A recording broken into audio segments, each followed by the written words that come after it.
This week, we're breaking down the Microsoft FTC case and outcome. This is the Good Game, Bad Game podcast. This is a song I wrote about the Good Game, Bad Game podcast.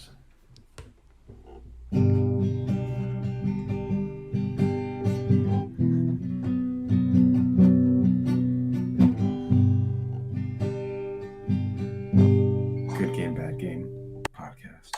Hello, everybody, and welcome back to the Good Game, Bad Game podcast. I'm your host, Spencer, and with me is a man who pays for a Bloomberg subscription. It's my co-host, Mike. Mike, how are you? Phoned that one in today, huh? You bet your sweet ass I did. Just exposed me to everybody. You bet your sweet broken windshield glass I did. My broken windshield glass is probably in a landfill somewhere. Where's yours?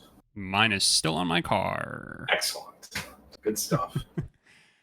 Yeah. So hopefully I don't need to run away again, but I might have to. We'll see. How you doing? Good. How are you? Great. How was your weekend games? What'd you play? Not much, but I did play a little bit more of Breath of the Wild. Oh, nice. And I say it with a question mark. Okay. I don't know how much I played it or it played me. Mm-hmm. Is that game supposed to be like stupid hard at the beginning? I think so. Okay. I have, to be honest with you, not really enjoyed it. Yeah, it feels like such a slog to get through, like that beginning portion of it, right? So far, and I guess I don't know if I'm doing something wrong. That was kind of my thought too. Like when I was playing it, like, is it me? I don't know. It's a lot. I want to really I want to make it through it. I want to enjoy it. Mm-hmm. It's too much. It's too much. There's too much going on. It's not for me anymore. So we'll see. I'm gonna keep trying it. I just got through another what are they, shrines? Yeah. Have you made it to like the first Guardian shrine yet? I don't think so. Okay, so I think if I remember correctly, the last time I played, I did finally make it to one of those, and that's when I feel like I was like, okay, I'm getting there. Okay. Well, and I probably only put I couldn't have put more than 5 hours into it. I don't think. Yeah. I don't think I probably put more than 1 hour so far. Yeah. I've literally just done 2 shrines. It's a toughie. It's definitely a toughie. And the other thing that's hard for me, and I won't lambast on this for too long, but I can't stand the controls. The dumbest control scheme I've ever had in a game. I don't even remember. Intuitive at all. You use every single button. Yeah. That's for sure. But you have to I forget what it is, Y or whatever. What's the top button on the Switch? Is it X or Y? It's X, right? Yes. Okay, so that's jump for some reason, but sprint is B. And yeah, that's Nintendo. You have for example, you get the bombs, and I think it's L to do that, but if you accidentally press R, you throw your fucking weapon across 10 yep. 12. Yep. It's frustrating. It's not fun. It's That's the worst too, because it's one of those games where you're gonna finally get used to the controls, and then as soon as that's unlocked for you, it's gonna play great. You're gonna love it, right? It's one of those situations, and then you're gonna go to play something else, and you're gonna be stuck on Breath of the Wild controls, and it's gonna fucking suck. Yeah. It fucks you twice. Yeah, not enjoying it. Not enjoying the combat. Yeah. Again, because I just press the wrong buttons, because it's not intuitive at all. I feel like it's definitely one of those, it's just the unfortunate situation of the beginning of a video game and needing to get past that, which it sucks that it's like a TV show where somebody's oh, you have to watch the first season before it gets really good. And it's just that's a time commitment, and that's sometimes really hard to get past. But it's just like, what's the reward? I know the story already, not because it was spoiled, just because every Legend of Zelda game is the same story, and that's not a bad thing. Damn, fuck you, Legend of Zelda. Every Metroid game is more or less the same story too, but like, one, I know how to play that game, so I guess that's my advantage. And it's the same formula. I just feel like Breath of the Wild is trying to be too much. I guess I guess the payoff of it is the fact that it's a Zelda game like no other in terms of gameplay. Yeah. That's the payoff. I guess. I know it's a me problem. Well, as long as you admit it. I do find it amazing that so many people enjoyed it, because you can't argue the control scheme. I mean, the control scheme sucks. There's nothing good about it. I've heard people who enjoy the game who complain about that. Mm-hmm.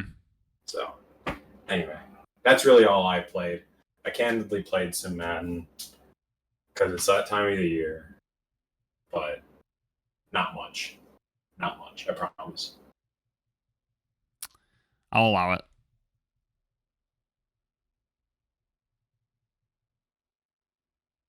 Did you? So Home Run Derby was last week. Did you play along next to it? I did not. I'm really off of my MLB train. They just put in a ton of new content too for, like All-Star Break and the Home Run Derby stuff. They actually had draft prospects. I think this is the first time. So like the guy who was taken first overall, Paul Skeens, like he has a card in the game now. Which is like so sick. And I was out of it for too long that I just like don't care to try and catch up on everything. So did not play any MLB. I really didn't play much of anything. I've been playing NBA mostly, and been dealing with my PS5 randomly shutting down. I don't know if you remember me talking about that. Yes. Months ago now at this point, probably. And it was only happening with like PS5 games. And I finally just like opened it up, cleaned it out again, and then decided like, what if I take out my M.2 SSD and like see if that helps? And sure enough, that seems to have been the trick. So I'm now going through the process of trying to either get that fixed or replaced, so that I can still have expanded storage, because I paid a fucking actual arm and leg for that SSD. I am so pissed if that doesn't end up, actually helping. So that's so interesting, because that was one of the Sony approved ones, right? Yeah. I don't know. Some people online were saying that it might be a firmware thing on the actual SSD, and if you don't have like a computer that can update it, like you're kind of SOL. Right. But it's a Samsung 980 Pro, if that means anything to anyone. I mean, Samsungs are good. So yeah, and I prefer them for solid state. And it has a 5-year warranty on it, like flat out. So I mean, overall, the process of like getting into contact with them and like getting the ball rolling has actually been like fairly good. So I have high hopes. They'll send me a refurbished one or something like that. Maybe there's something wrong with the SSD itself. Who knows? But yeah. Storage is finicky. Mm-hmm. It can be. Makes a pretty good case for how Xbox decided to tackle storage. Yeah, it also makes a potential decent case for if you are going to have like a lot of PS4 games, and that's the main thing you're going to store on the drive, to just use an external hard drive. Yeah, that's true, I guess, because the only benefit you get from being on the internal drive would be it loading faster. Yeah, and I can put PS5 games on the internal, like I can put PS5 games on the M.2 and run it off of it. Whereas with an external, I can put a PS5 game on there, but I can't run the game off of the external. But you can run a PS4 game off the external.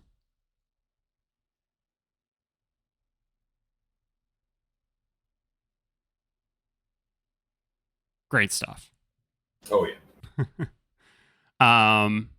But yeah, so I played some NBA and played a little Saints Row 3 actually. Oh Mostly yeah. out of a attempt to test if it would crash my console, and there's a lot of that going on. But have not started playing Stray again yet, and I have less than a week to platinum that. So It's funny because in a week I'll be able to. Oh, I guess a month I'll be able to get 1,000 gamer score. yeah, yeah, you got to beat the game in under 2 hours. Just so you know. Easy enough.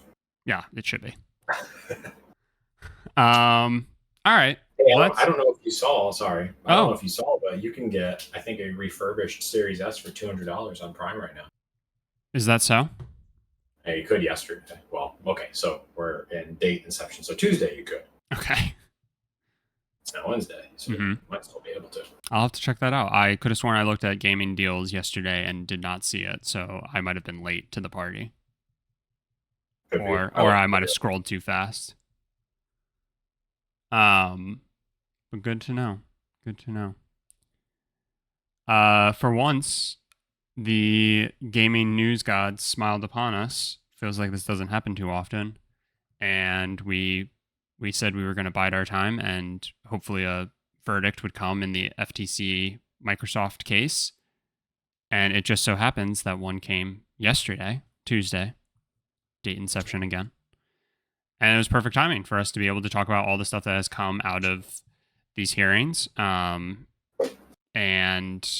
to also just kind of talk about what the actual outcome was.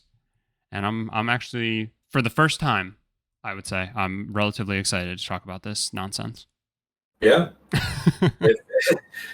It's funny. I was thinking about this yesterday. I was like, oh, we'll talk about Xbox and FTC again, but it's also like, okay, we're hopefully, very strong emphasis on hopefully, getting towards the finish line here.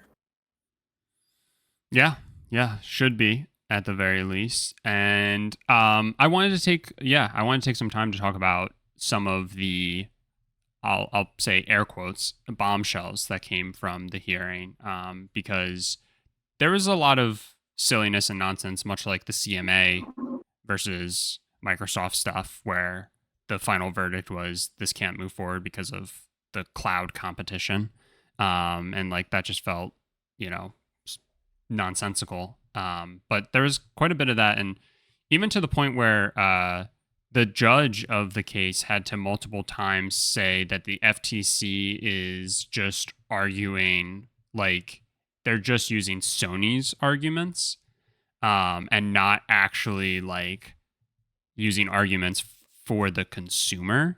They were talking like in the voice of how this deal impacts Sony, which I thought was like really interesting, and like I thought it was great, that got called out. And it's like an extra level of depth for somebody who's not. I mean, I don't know anything about the judge. Maybe they maybe they have a YouTube streaming presence outside of being a federal judge, but it was impressive that they called that out. Mm-hmm. I mean, well, apparently it's hard because no one's done it so far, and it'll be interesting to see like what other authorities say now that a federal judge has said you're just parroting Sony. So what's going on? You wouldn't be doing this if you were taking an unbiased view into this investigation. So what's going on here? Tinfoil hat. Yeah, 100%. Fun other tinfoil hat for you is that it is now making its rounds that the judge's son actually works for Microsoft. Yeah, and so gamers are saying that the judge went against judgely duties by not removing themselves from the case. But it's been pointed out that the FTC, I think, pushed for the judge, basically. I don't know all the facts of this, so I apologize. And also, the person works for Microsoft. Mm-hmm. Her son works for Microsoft, not Xbox specifically, and Microsoft has like 200,000 employees or something ridiculous. I mean, maybe it's like 150,000 now after various layoffs, but you get the point.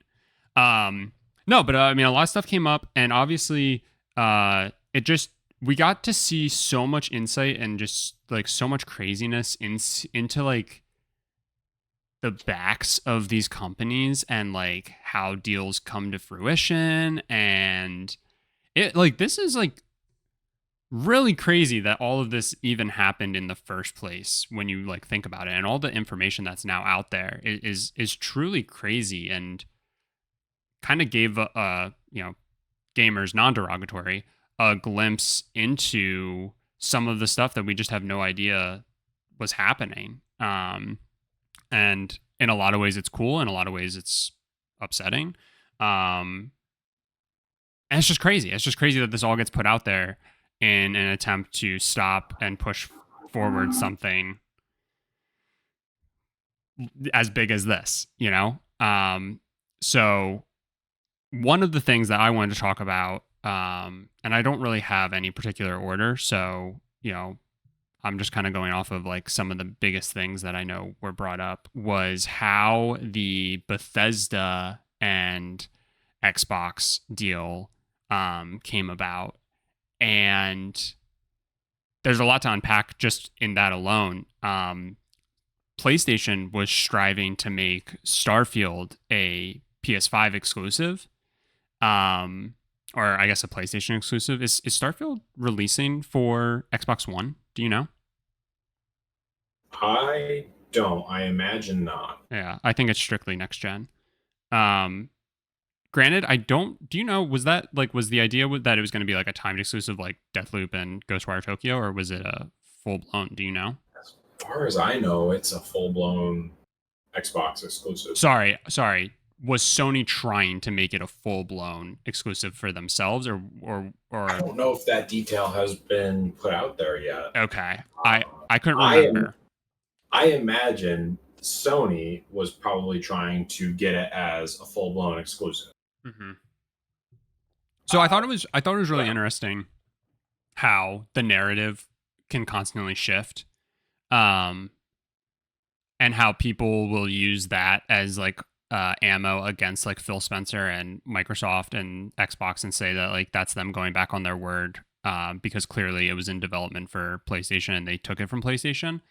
But that's the other thing that we got out of all this, was that Microsoft wanted Bethesda to become full-blown exclusive and like everything to be fully exclusive, and Bethesda countered and said that, one, they didn't like the idea of certain games not being on PlayStation, which is like a crazy thing, and two, they said that would like affect the valuation of the acquisition.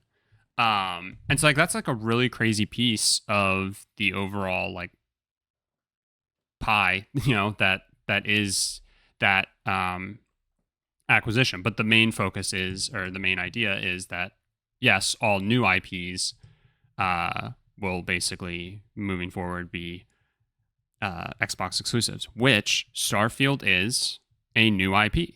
And so I think it was funny that ponies, derogatory, were getting up in arms about how Xbox lied, Bethesda lied, because the game was being developed. It's just like, okay, like, you don't think that Final Fantasy was being prepped to go on every console before Sony swooped in and said no? Like, because literally Final Fantasy 15 is on Xbox.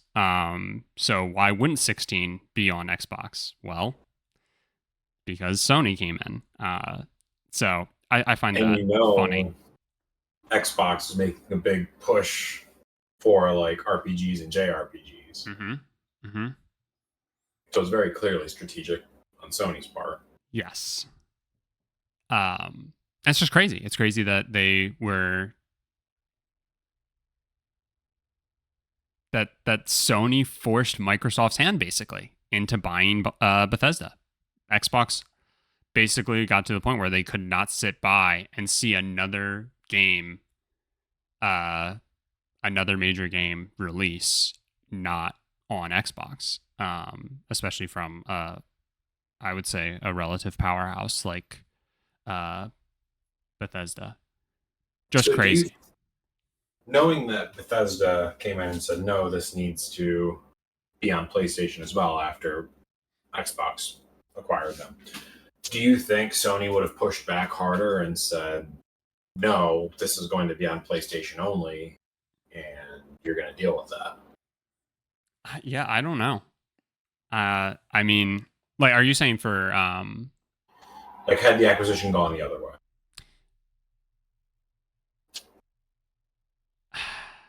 I don't know. I don't know.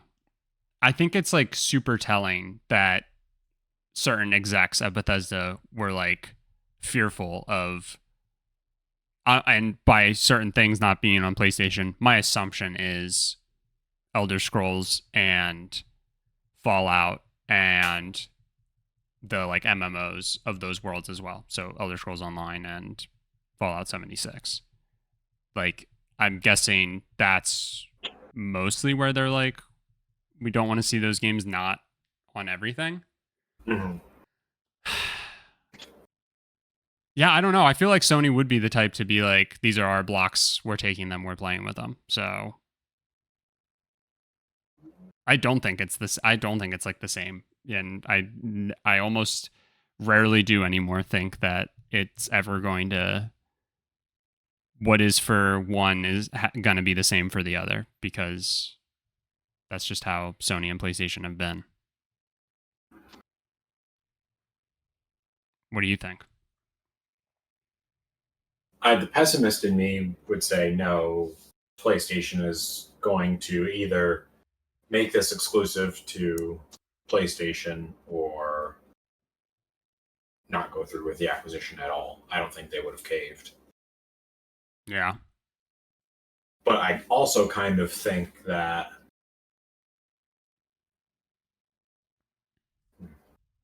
I don't know how I want to phrase this. I do think that, if that circumstance would have come up and Sony said, we're going to acquire you, but like all these games need to become exclusive, and Bethesda said no, I think the acquisition would have fallen through. Like, I think Sony's got to be all or nothing. Sorry, I don't think they need to be all or nothing. I think they would have been. Yeah. That's just how they are. I think the other thing that was really funny was the amount that the Nintendo Switch was brought up during the hearings. And how truly like set in third place Xbox has been now for quite some time. And it's really crazy how it's just, for the most part, PlayStation and Nintendo just at the top, and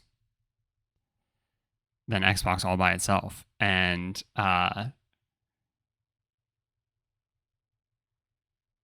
it's crazy that how much we talk about all the positives of Xbox, and yet they still haven't been able to dig themselves out of that massive hole that the Xbox One era, right, put them in.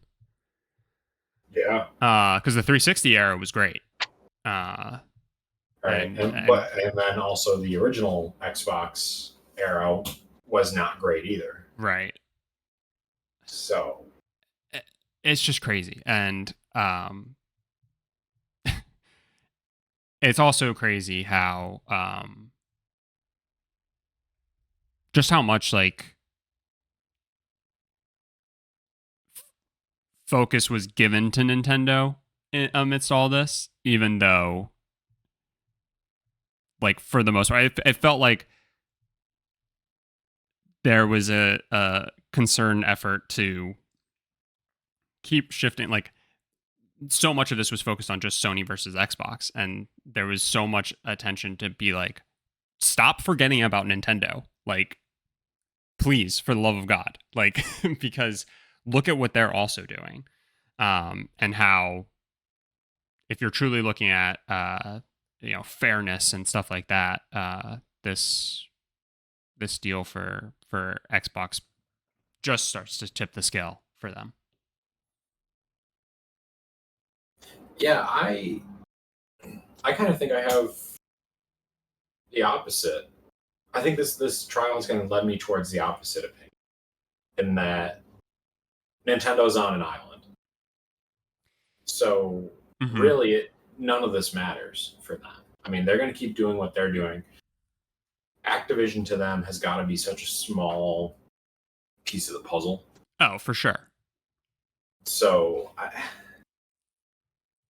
don't know. Like, I'm almost kind of putting Nintendo in the aspect, or rather, maybe even like Meta in the aspect of Nintendo, in that they have their thing and it's not competitive. I don't know. It's kind of a weird outlook because it's always been the three of them competing for years. But Nintendo's success has just been so far and away, and they're not taking anything away from Sony and Microsoft other than the games they build in-house. Right. Obviously, they're never going to do anything about that. I mean, yeah, we've talked about it in the past that Nintendo is, like you said, on its own island. But that doesn't take away the fact that from a video game competition standpoint, they're still a big player, obviously. Like, it's insane at the rate that they're able to just kind of operate on their own. And it's just crazy. But I definitely hear what you're saying.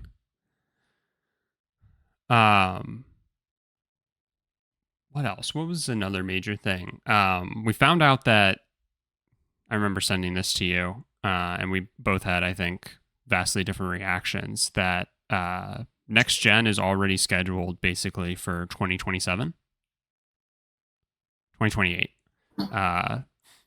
This was a part of it. Microsoft expects the next Xbox and PlayStation 6 to launch in 2028.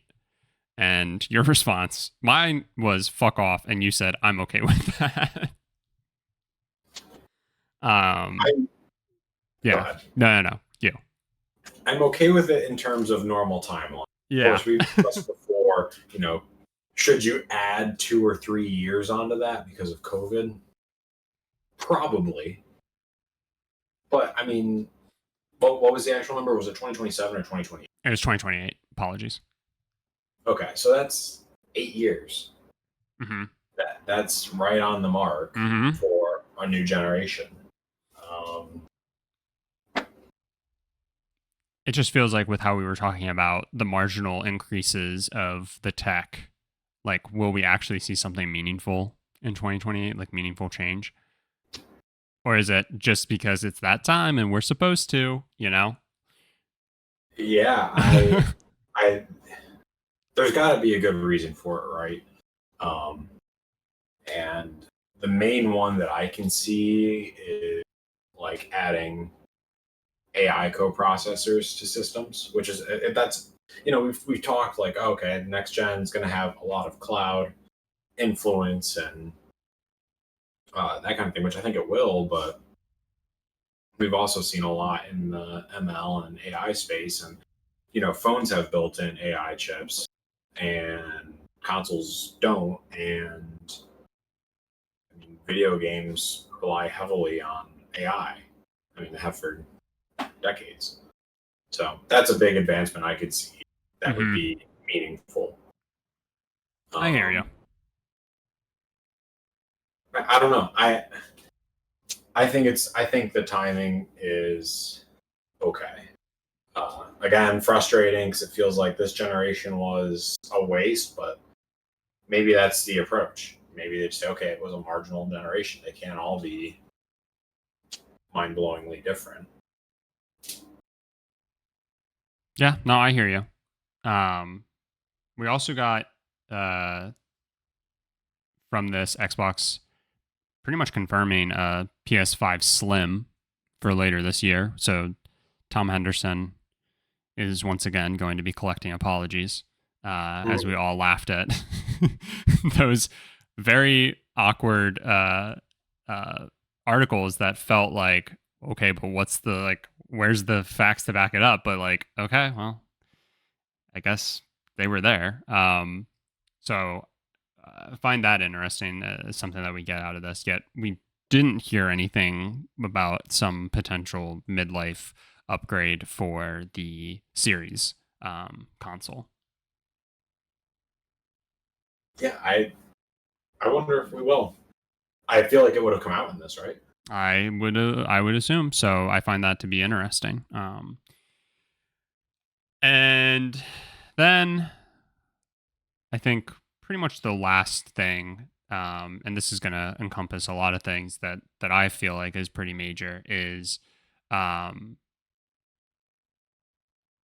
this is going to be multiple things. So we found out that Sony, the main issue it seems with certain titles being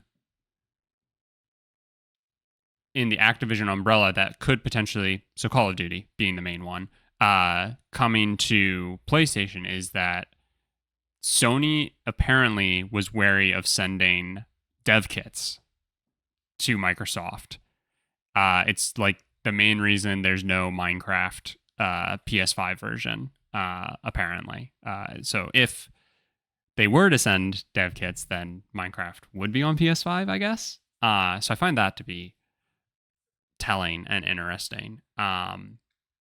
It's not that we're worried about you having Call of Duty and then us not having Call of Duty, because the reason we won't have Call of Duty is because we won't let you make it for our console, is effectively what is being said. And the fact that I feel like Jim Ryan constantly just contradicts himself like a jackass in all of this, because he's constantly saying shit like, I believe Microsoft intends to use Call of Duty to disadvantage PlayStation in terms of the availability or the manner in which the game is made available on PlayStation consoles, and to drive PlayStation gamers to Xbox platforms, specifically Game Pass.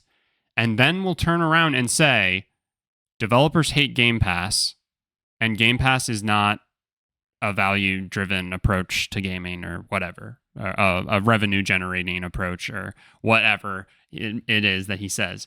And it just is like, it makes no sense how he can say one thing in one breath and then immediately turn around and say basically the inverse or something that contradicts that in the next. He clearly doesn't care about his image. No, definitely not. He's just trying to throw statements out there and hope they stick at the right time. Right. It's like, whatever, it's business. But... yeah. It's just so frustrating. Like he also said, I think that pretty much every Bethesda game was multi-platform prior to the acquisition. My brother in Christ, you literally had a fucking exclusivity deal for Ghostwire Tokyo and Deathloop. Like, okay, sure, they were going to be on Xbox eventually, but like, fuck off. Like, and those make a big deal because those things came out, and I haven't heard like anybody talking about playing it on Xbox or. It didn't drive any popularity to Xbox, but people were talking about it for PlayStation. I mean, it's a huge deal. Yeah, 1 year. That's essentially the life cycle of the game. I hate to say it, but that's the attention span for games at this point. Yeah. Like, you also, like, the other parts of it were like, so to go off of the Game Pass thing, what was it? It was like, if Activision were to pull Call of Duty from PS5, you then would need to take into consideration how that would impact sales numbers. So if Microsoft and Xbox were to make up the money of this deal solely through Game Pass subscribers, it's like you would need a stupid amount of subscribers to actually cover the cost of this acquisition from a Call of Duty standpoint alone. And then the other thing that was called out was that 65% or something like that, which this is nuts, that 35% of PlayStation console owners play Call of Duty, but 65% roughly don't. And so the judge was like, they're not going to miss it. It's just like, and it's like, holy shit. Like it's kind of crazy that 35% is still like such a large number, and it shocks me. But also at the same time, I'm like, that's a lot of people who are still playing it. Yet I find myself thinking that that number would have been higher, and it's not. And it's like, so maybe people are like blowing more smoke than needs to be blown about this. Just crazy. Just all of it is crazy. And then again, like Ryan also said he was surprised at the 25 million Xbox Game Pass subscriber numbers Microsoft disclosed in January 2022, as he was expecting a larger number given all the money they have spent.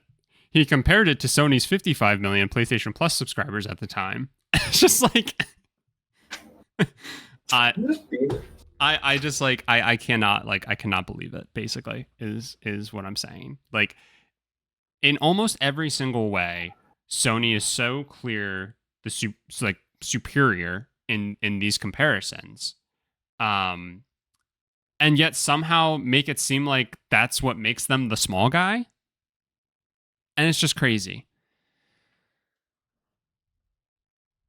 It's, yeah, I hate to say it because, again, I mean, one, this just shouldn't have even been a thing. Because, like you said, nobody's playing. Well, okay, I can't say nobody. There's an unreasonably small, in my opinion, number of people playing Call of Duty Station. Yeah. So, like, and they had to have known that. I mean, they must have seen this acquisition come through, pulled the numbers, and been like, whatever. But instead, they just had to have this whole dick measuring contest, and I just feel like so much bad came out about Sony in terms of like how they run their business, and like, not that it's a bad way technically to run a business with like how they talk and the things they're calling out, but I mean, you're not selling. It's not like it's a B2B business. It's not like you're selling to other people who think and talk and act like you. You're selling it to gamers who are going to see right through that shit, and you piss them off just enough, and they'll jump. Like, just a very tone deaf way to approach this, in my opinion. 100%. Which, to then get to towards the end of all of this, again, yesterday, it was announced that the court was siding with Xbox in this. And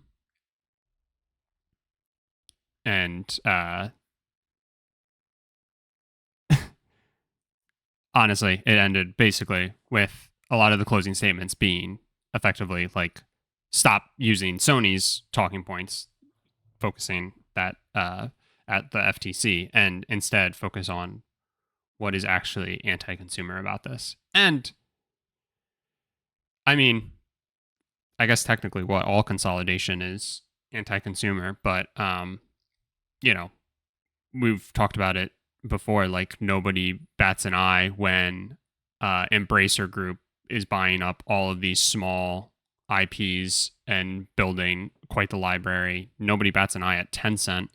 And for years, nobody batted an eye at Sony, and albeit smaller in value and how much money was exchanged, but nonetheless acquisitions. So grateful that this is headed towards the end, but that being said, we're not quite out of the woods just yet. Yeah, so we still have the CMA, the UK to get through, which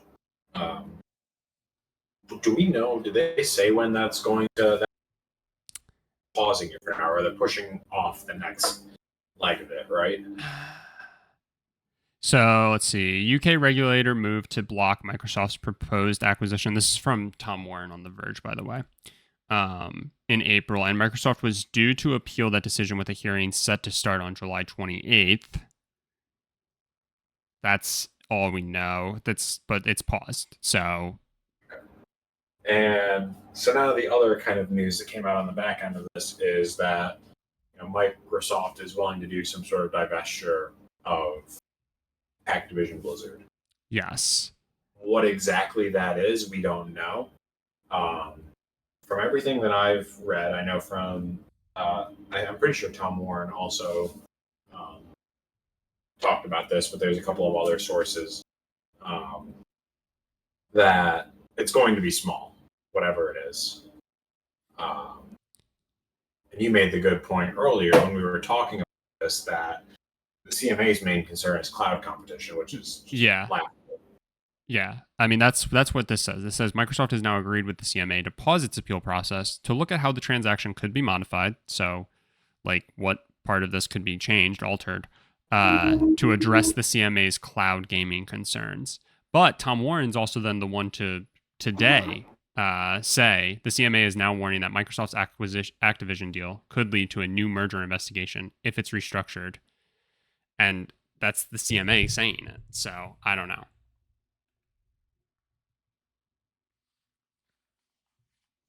That's at one will end. I think the big dagger here is, the judge saying the FTC was just parroting Sony, which I think the CMA was also doing. So now I feel like any judge and any other authority has to take that into consideration. 100%.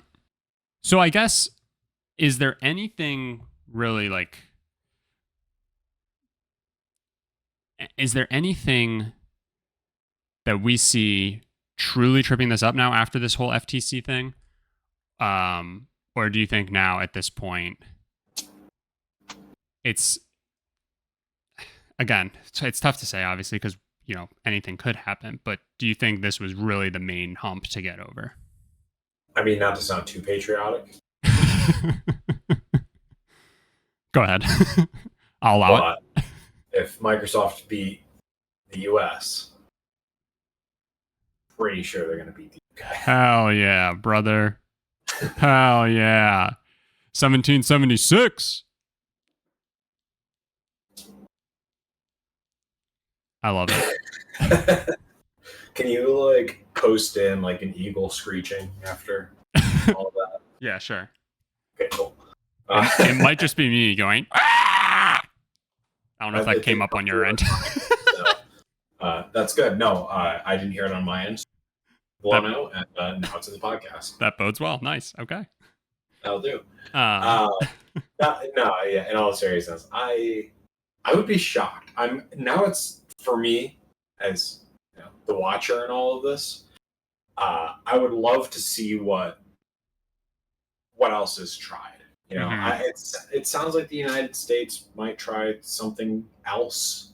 Yeah. I don't know what that could be. But I doubt anything will come into that. That's my opinion. And then the CMA, I think Microsoft will have to give a little bit, but I don't think it's going to be anything significant.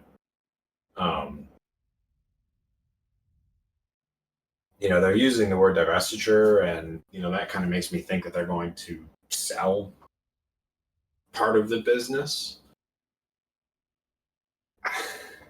I don't know. I don't know if they sell off part of Activision that produces or distributes the cloud games.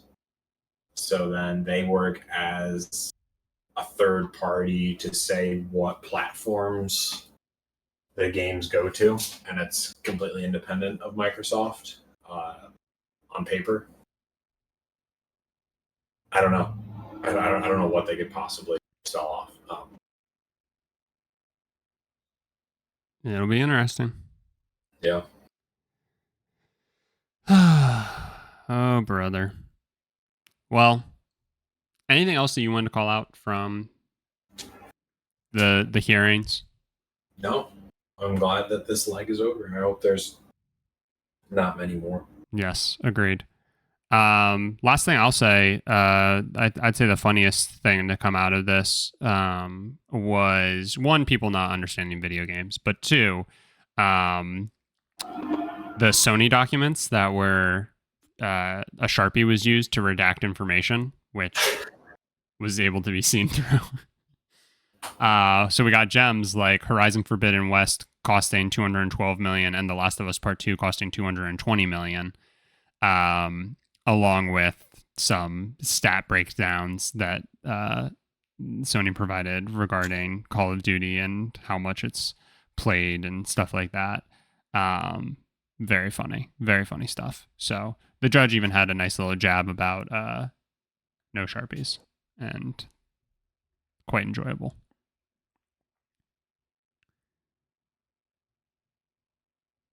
Just crazy. Just absolutely crazy. What a circus.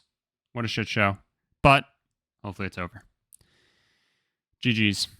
And now we get back to the...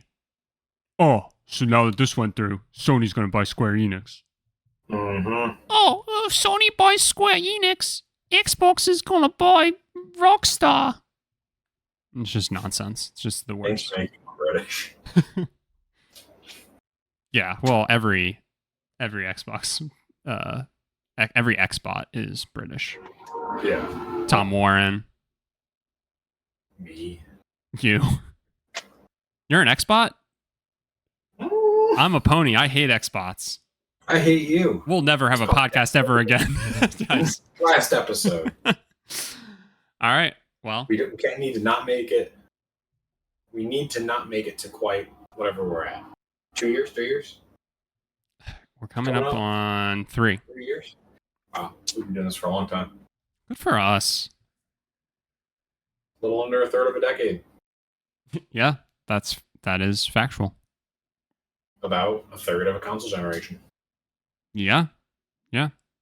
I think that's potentially the natural end, right? Is when the next gen console is released. Like this started when the current gen was announced, and it'll end with it. God damn it.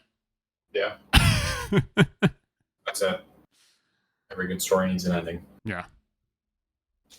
Well, hopefully we have our ending for this current story. That is Microsoft becoming a mega corporation. Yes. All right. Well, who knows what we're going to talk about next week now that we no longer have this shit to talk about. Hopefully, I don't know, some wholesome thing, not something negative. Any predictions? Well, Xbox did their idea Xbox presentation. Oh, yeah. That'd be fun. We didn't talk about that at all today. I also didn't watch it, so. Yeah, well, I was fully ready to just talk about this, so. Cool. So we can look forward to at least that. Sure can. Alrighty. Well, as always, thank you all so much for listening. If you can leave us a rating or review wherever you did choose to listen, it'd be greatly appreciated. And if you could just go ahead and share it with somebody who had an Xbox 360 that had the red ring of death, that would also be greatly appreciated. And we'll talk to you next week.